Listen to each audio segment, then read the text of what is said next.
call this kind of building as a tubular structures building. Now, this kind of building are designed to be very, very strong.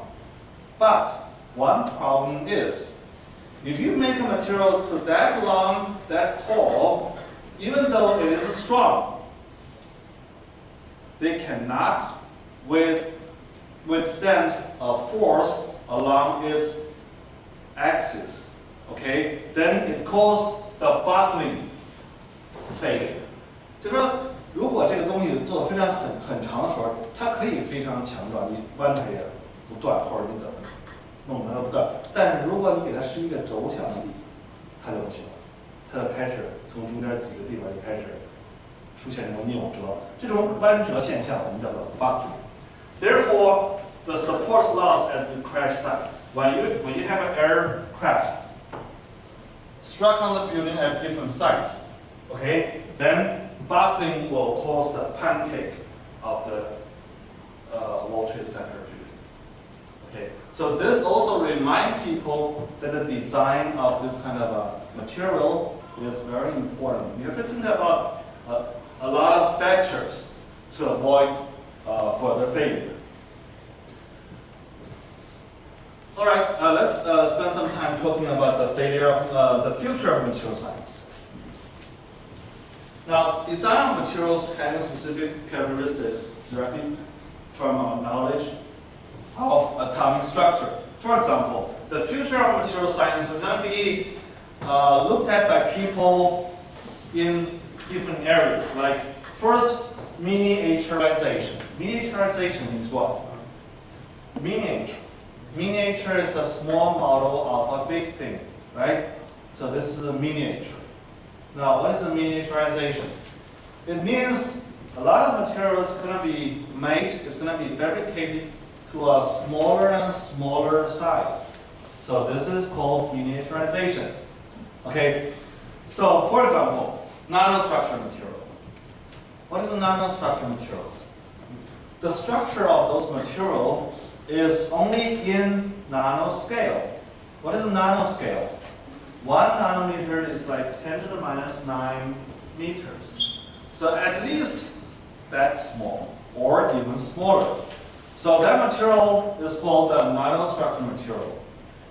Or materials with microstructure that has length scales between 1 and 100 nanometers with Euro properties. When you make that material with that small structure, the property of that material will be totally different.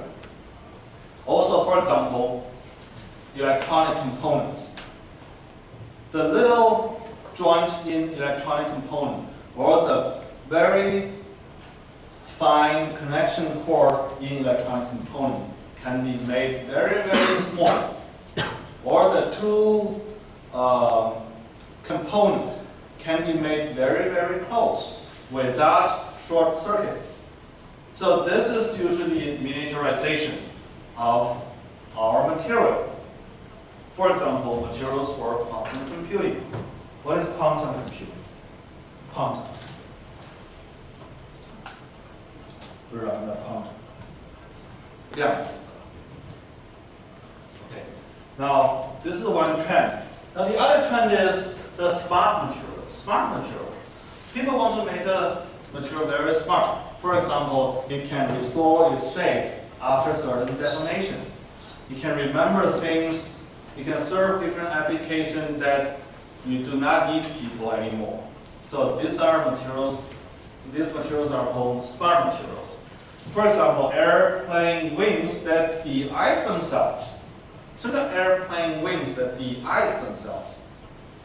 如果这个飞机的这个翅膀结冰了，它可以自己化冰或者除冰 de-ice themselves. These are smart materials. Or buildings that stabilize themselves in earthquakes. During an earthquake, the building will not will not make any change. This is one trend. Also, as I have been saying, environmentally friendly materials like biodegradable or photodegradable plastics.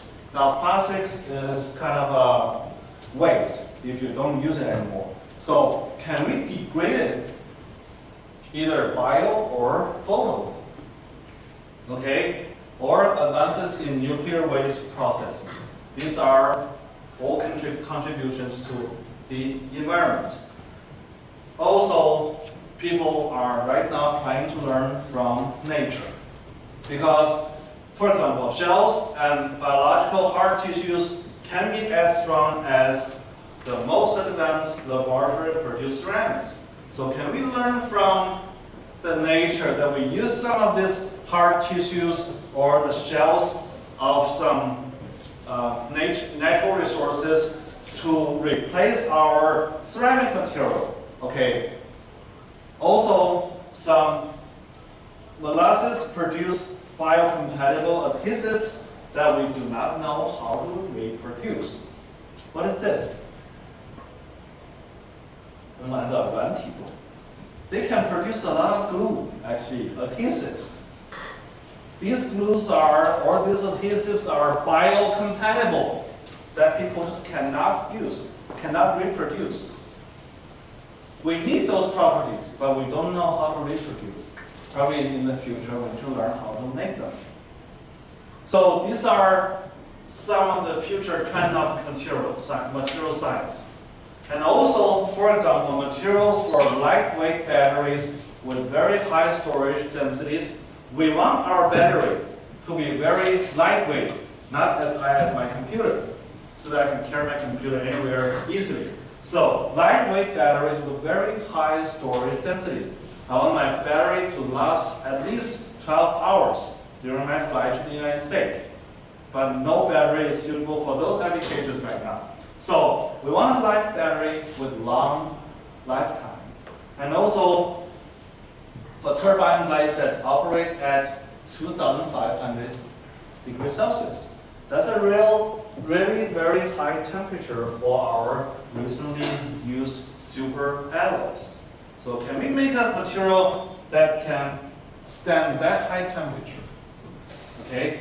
Or room temperature superconductors. Everyone knows what is a superconductor, right?